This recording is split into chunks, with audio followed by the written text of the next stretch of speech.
பல்வேறு மேடைகள்ல அண்ணன் முன்னாடியே சொல்லியிருக்கிறேன். அந்த ஒன்றை மட்டும் நினைவுபடுத்திடுறேன். சின்ன பசங்கன்னு ஏளனமா பார்க்காதீங்க. இந்த சின்ன பசங்க என்ன செய்வாங்கன்னு காட்டுவோன்னு பல மேடைகள்ல நான் பேசியிருக்கிறேன். அண்ணன் முன்னாடியும் பேசியிருக்கிறேன். எழுதி வச்சுக்கோங்க.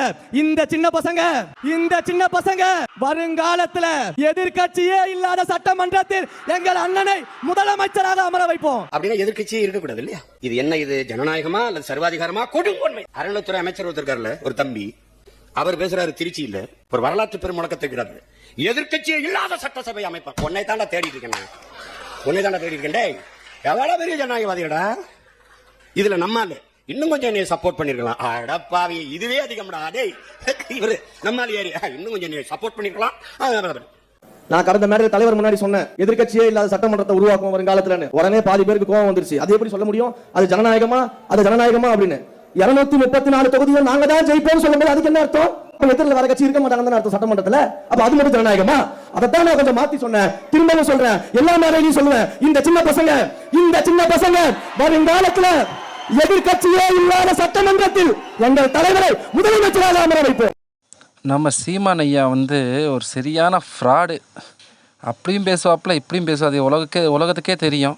நீங்கள் இந்த வீடியோவில் பார்த்தீங்கன்னா உங்களுக்கே புரியும். இப்போ இதே விஷயத்த தலைவர் நம்ம சீமானும் சொன்னாப்புல, ஆனால் அது அவளுக்கு பெருசாக தெரியல.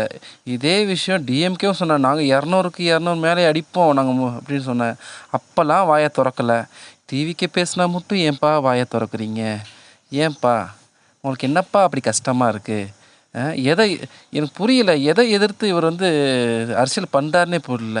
இதில் இப்போ ரீஎலெக்ஷன் அம்பாசமுத்திரத்தில் இவர் நிற்க வைக்க போகிறாங்க. பொது தொகுதியில் டிஎம்கேவும் ஏடிஎம்கேவும் சேர்ந்து இவரை ஜெயிக்க வச்சு சட்டசபை உள்ளே கூட கொண்டு வர்றதுக்கு இவர் கொண்டு வந்தால் நான் பிடுங்கவா போகிறீங்க?